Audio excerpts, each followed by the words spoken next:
All right, let's just dive right in. I want to start with a little word association game. If I say the job title Data Protection Officer or DPO, be honest, what's the very first thing that, pops into your head? Is this a safe space? Can I be totally honest here? Totally safe. Lay it on me. I am picturing a basement office, maybe no windows, stacks and stacks of files, Yeah. and a person whose entire job is basically walking around with a clipboard just saying no. No to the marketing department specifically. Especially to the marketing department, the ultimate bureaucratic buzzkill. The compliance police. Exactly. The person you kind of hide from when you see them coming down the hall because you just know they're going to add like 3 weeks to your timeline. 3 weeks to your project timeline, yeah. It's a pretty common stereotype, right? But today, we're going to completely flip that script.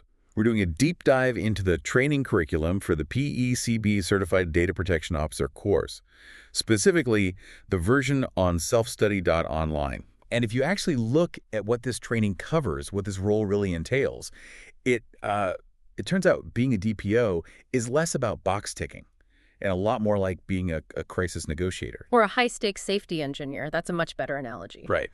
And honestly, it's a relief to see the source material frame it that way. Because if you think about it, the modern organization runs on data. It's the lifeblood.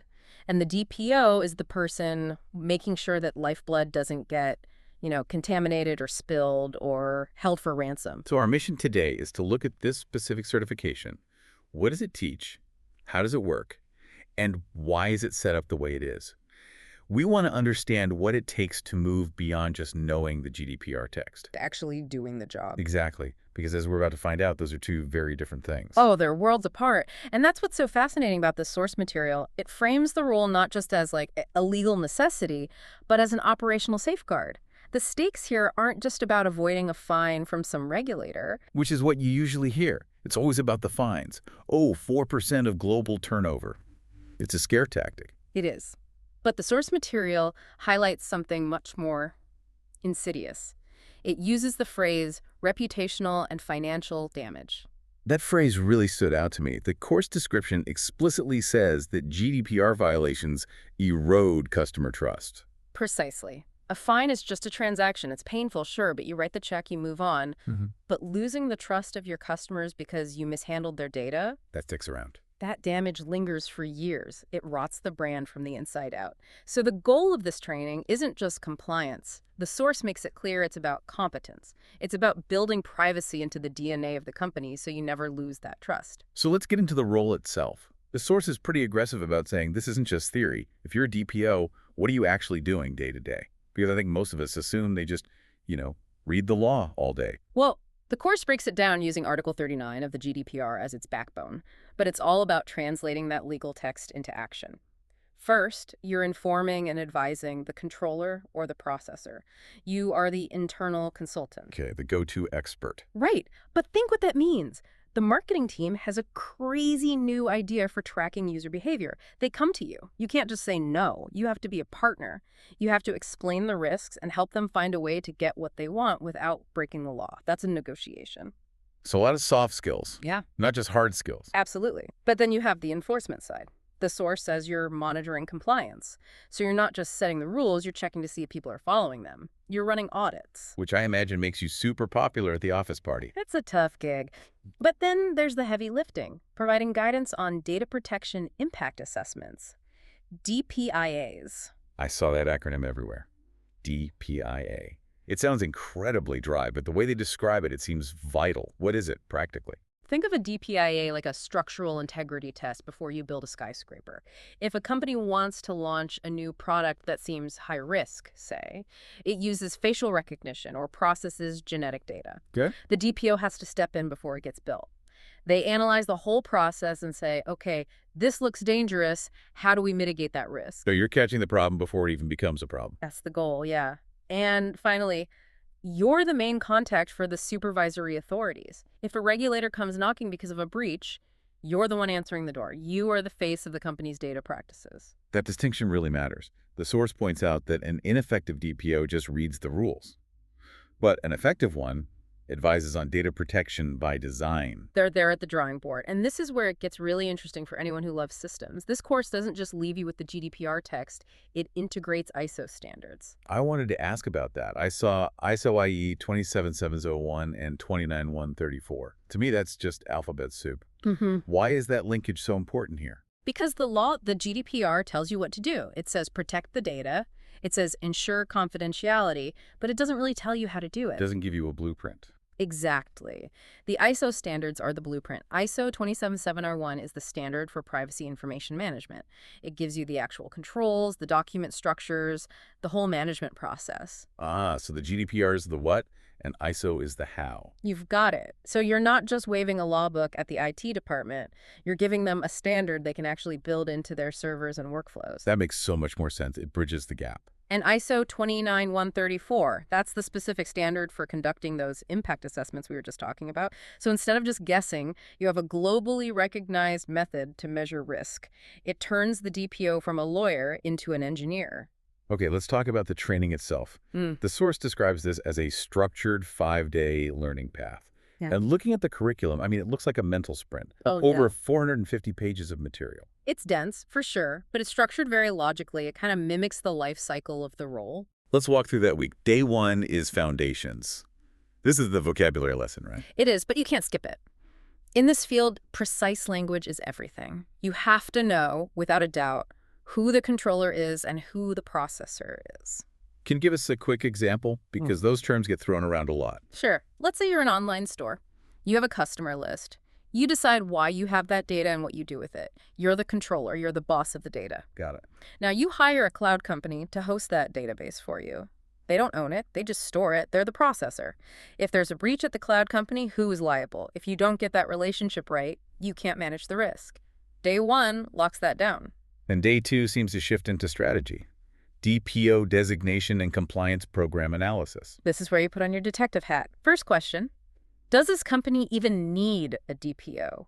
Article 37 lays out when it's mandatory. Not every small business needs one. Right. But if you do, what's next? Then you analyze what's already there, the gap analysis.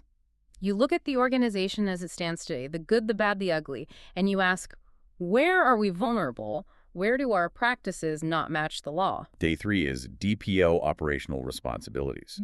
This feels like the daily grind. This is the doing part.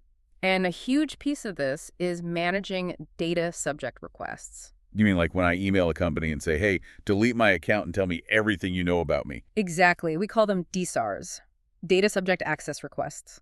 And trust me, in a big company, these can be an absolute nightmare. A customer's data could be in your CRM, your email tool, your billing system, maybe a spreadsheet on some sales rep's laptop. And you have to find it all. All of it in about a month.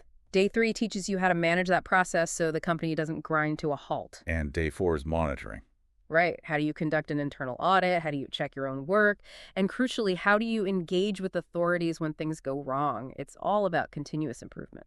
Then day 5 is the exam. But what really stands out to me is how they teach this. The source says it's built around case studies, role-playing scenarios, and exercises. That is so crucial because in the real world of data privacy, the answer is rarely a clean yes or no.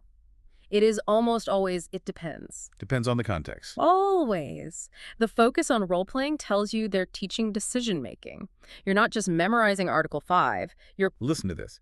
It explicitly says who should not take the course. Yeah. It says it's not for beginners without a foundational GDPR understanding. It's not for those seeking a quick certification. And it warns if you've never reviewed a privacy policy, you'll struggle. That's some pretty strong gatekeeping, and honestly, it's necessary. The PCB requires comprehensive data protection knowledge as a prerequisite. This tells me the certification is designed to actually mean something. It's keeping the riffraff out. In a professional sense, yes. If anyone could just walk in, memorize a few flashcards, and pass, the credential would be worthless to employers. They're separating the credential collectors from the actual practitioners. That makes perfect sense. If you don't know a controller from a processor before you start, you're going to drown in those 450 pages. You absolutely will. Which brings us to the certification itself. There's a bit of a catch-22 here for people, isn't there? You need experience for the job, but the job to get experience. The source mentions 2 tiers, provisional and full. This is a common structure for high-level certs. The provisional level is your entry point. To get that, you just need to pass the exam. It proves you have the knowledge. This is perfect for someone early in their career or maybe transitioning from another IT role. Okay, so that's the bridge. You get the provisional, you land a job, you get the experience. Exactly. But the full certification, that's the gold standard. That requires more. You have to pass the exam, plus have 5 years of professional experience, with 2 of those years specifically in data protection. Okay. And, this is the kicker, you need 300 documented hours of GDPR activities. 300 hours. Documented. Yes, you can't just say, I worked in IT. You have to prove you were doing the real work, drafting policies, conducting impact assessments, handling breaches. The source gives a great tip here. Start logging your hours now. Even if you're just aiming for the provisional one today, write down everything you do that touches GDPR. That is fantastic advice, because 3 years from now, when you want to upgrade, you do not want to be digging through old calendars trying to remember what that meeting in 2024 was about. Just build the logbook as you go. Let's talk about the format. It's a self-study course, takes about 4 to 8 weeks. But there's a twist. Usually self-study means you buy a PDF and good luck. If you get stuck, you email a generic support box. And you get a reply 3 days later from a bot. Yeah, that's the failure point for a lot of self-study. But this source highlights that the support comes from a specific person, Ludmil Arkov. This is a huge detail. Ludmil isn't a customer service rep. He's a practitioner. He runs a consultancy, 27K, that implements these very frameworks, like ISO 27001. So when you email support, you're talking to a guy who does this for a living. Exactly. You're getting access to someone who has navigated those trade-offs before. If you ask a nuanced question, you're not getting a scripted answer. You're getting a practitioner's perspective. It adds a layer of mentorship to it. But we have to mention the caveat. The source is very blunt here, too. There are no live workshops, no hand-holding. And that's critical. If you're the kind of learner who needs a classroom, who needs a teacher to keep you accountable, this format is going to frustrate you. It demands self-discipline. It's for the self-driven. Which, if you think about it, is also a prerequisite for being a good DPO.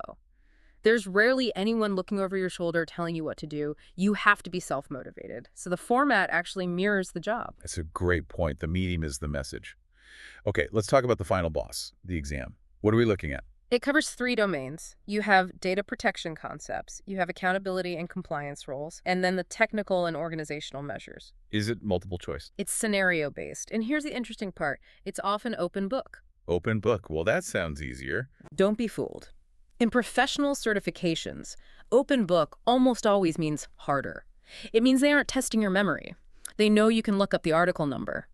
They're testing your ability to apply the facts to a messy news situation. It's about judgment.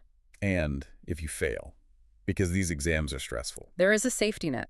The source confirms you get 1 free retake within 12 months if you fail the first time. That's huge. That takes a lot of the pressure off. It does, but you still need to put the work in. So, wrapping this up, what does this all mean for you, the listener? We've gone from the DPO as a bureaucrat to a crisis negotiator. We've looked at the curriculum, the strict prerequisites, the whole thing. I think the main takeaway is that this PCB DPO certification is a really rigorous operational training ground. It's for professionals who want to be the adult in the room on data privacy.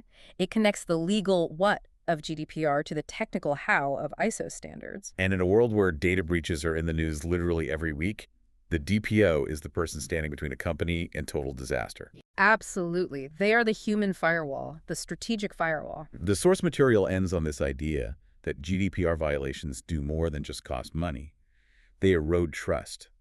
The DPO isn't just protecting data, they're protecting the brand's future. That's the key. Lose the trust, you lose the business. So here's a final provocative thought for you to think about.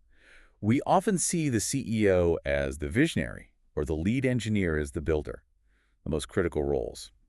But if data is the lifeblood of a modern business, and one wrong move can poison it, is the data protection officer actually the most critical safety engineer in the entire building? It's a great question. If the DPO fails, does anything else even matter? Something to think about. Thanks for listening to this deep dive. My pleasure, as always. We'll catch you on the next one.